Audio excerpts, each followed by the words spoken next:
just yesterday, the news came out saying that on the moon, there's a strange noise coming from the landing location of the American lunar landing zone from the 60s.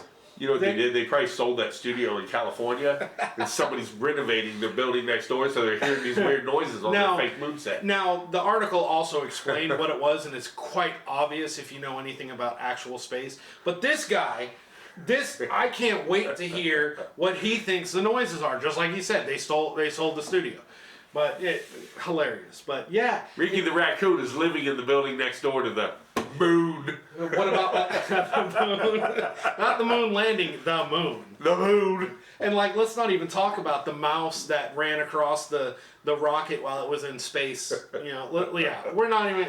Yeah, the moon.